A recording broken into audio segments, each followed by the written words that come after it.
Nunca pensé que iba a decir esto, pero la persona que más se hacía la víctima era la que estaba causando todo. Hoy les quiero contar una historia sobre cuando alguien se hace la víctima, pero en realidad no lo es. Ojo, no lo digo desde el juicio, lo digo desde la experiencia, porque yo estuve ahí y me tomó bastante tiempo darme cuenta.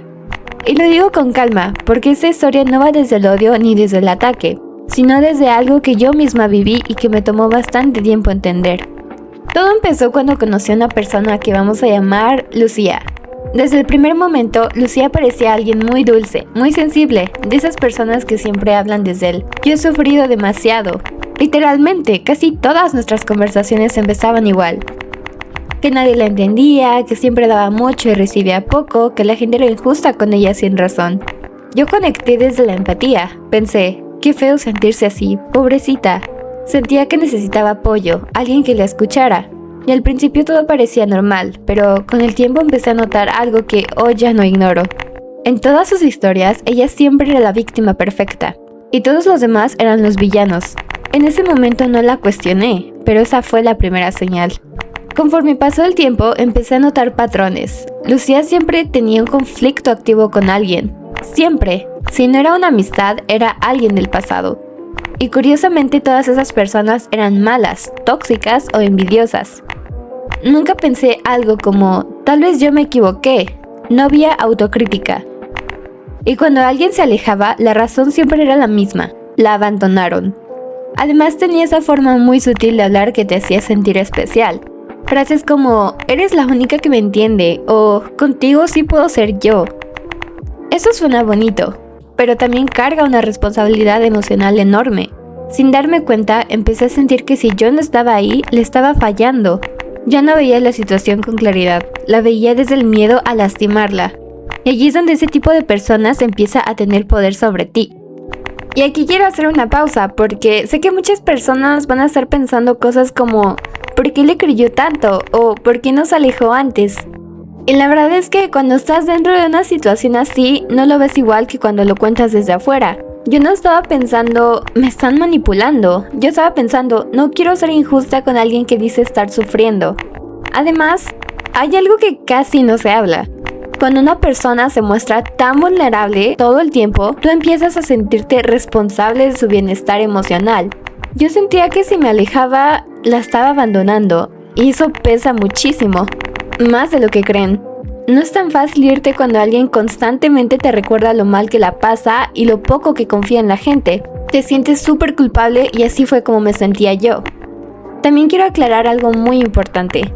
Lucía no era así todo el tiempo. Había momentos buenos, risas, conversaciones normales, a veces jugábamos Roblox, y eso es lo que más confunde, porque te aferras a esos momentos para justificar todo lo demás. Te dices a ti misma, no es mala persona, solo está pasando por algo. Hoy entiendo que esas dudas, esa incomodidad constante ya eran una señal, pero en ese momento las ignoré por completo, porque prioricé entenderla antes que escucharme a mí. Sigamos con la historia.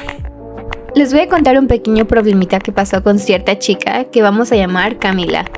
Lucía me hablaba muchísimo de Camila. Según Lucía, Camila la hacía sentir menos, la ignoraba y hablaba mal de ella. Me decía que no soportaba verla brillar. Yo le creí, la verdad, porque cuando alguien se presenta siempre como víctima, tú no dudas. Pero con el tiempo noté algo muy raro. Lucía hablaba de Camila todo el tiempo, pero Camila casi nunca hablaba de Lucía, y cuando lo hacía no era para atacarla, era para marcar distancia. Camila empezó a alejarse, a poner límites, a cuidar su paz. ¿Y qué hizo Lucía? Se convirtió en la víctima pública. Empezó a decir que Camila la abandonó, que la usó y que la dejó cuando más la necesitaba. Contó la historia de una forma tan exagerada que Camila quedó como la mala, cuando lo único que había hecho era irse sin drama. Pero el verdadero problema empezó cuando Lucía intentó hacer conmigo exactamente lo mismo que había hecho con Camila. En ese punto, el conflicto ya no era algo externo, sino que me metió directamente en el centro de todo. El problema era sobre otra chica, a la que vamos a llamar Valeria. Lucía me empezó a decir que Valeria estaba hablando mal de ella, que quería dejarla mal frente a otras personas y que incluso estaba inventando cosas. Me mandaba audios larguísimos llorando, capturas fuera de contexto y mensajes tipo, no puedo creer que me hagan esto otra vez. Y como ya era costumbre, esperaba que yo reaccionara apoyándola, sin cuestionar nada. En algún punto me pidió directamente que dejara de hablarle a Valeria, porque ella era mi amiga, que no interactuara con ella y que demostrara de qué lado estaba. Allí sentí esa presión horrible de tener que escoger.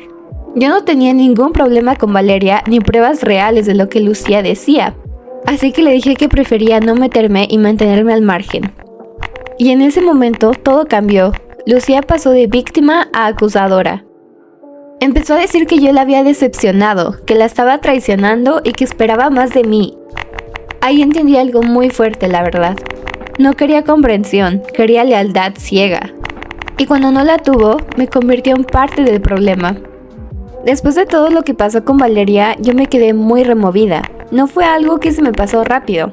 Me quedé pensando durante días si de verdad había hecho algo mal. Me repetía la conversación una y otra vez en mi cabeza, buscando en qué momento había sido injusta o fría con ella. Recuerdo pensar, ¿y si exageré? ¿Y si sí debía apoyarla más? Pero al mismo tiempo había una sensación muy clara dentro de mí que no se iba. Una incomodidad constante, y esa incomodidad no venía de haber hecho algo malo, venía de haber traicionado mis propios límites. Ahí empecé a entender algo muy importante. Una persona que te quiere de verdad no te pone a escoger entre ella y tu paz. No te presiona, no te amenaza emocionalmente, no te hace sentir culpable por no hacer lo que espera. Fue duro aceptar que alguien a quien quise apoyar no quería ayuda, quería control. Y aceptar eso duele, sí, y demasiado, porque implica soltar la idea que tenías de esa persona. Y también la imagen que tenías de ti dentro de esa relación. Con el tiempo hablé con otras personas que se habían relacionado con Lucía y todas decían lo mismo. El mismo patrón, las mismas frases, la misma historia. No era que el mundo estuviera en su contra, era que no sabía relacionarse sin sentirse atacada. Y aprendí algo muy importante. Hay personas que usan la victimización como herramienta, no para sanar, sino para no responsabilizarse. Y eso es muy distinto. Ser víctima no te da permiso de manipular ni de cruzar límites. Se los cuento porque yo caí ahí. Pensé que ayudar era aguantar, y no. Poner límites no te hace mala persona. Cuestionar una historia no te hace insensible. Si algo quiero que se lleven de este storytime es esto. No todo el que llora es inocente, y no todo el que se va es cruel. Confíen en su intuición. A veces esa incomodidad es la verdad tratando de salir. Y quiero decir algo más, ya para cerrar, porque esto no se trata solo de Lucía ni de mi historia. Se trata de algo que pasa más seguido de lo que creemos. A veces pensamos que ser buena persona es aguantar, entender, justificar. Nos enseñaron que poner límites es ser fría, egoísta o mala, y no es así. Si mientras escuchabas este storytime sentiste incomodidad, si pensaste en alguien, si algo te hizo ruido, no es casualidad. Tu intuición habla antes que tu lógica, pero muchas veces la callamos por miedo a quedar mal. Hoy sé que no tengo que demostrar lealtad sacrificando mi paz. No tengo que escoger bandos para validar a nadie. Y no tengo que cargar con problemas que no me pertenecen. Aprendí que alejarse también es una forma de cuidarse. Y si tú estás pasando por algo parecido, quiero que sepas esto. No estás exagerando. No estás siendo mala persona. Y no tienes que quedarte donde constantemente te hacen dudar de ti. Cuéntame en los comentarios si alguna vez te tocó vivir con alguien que siempre se hacía la víctima. O si esta historia te recordó a alguien. Nos vemos en un próximo video. Bye.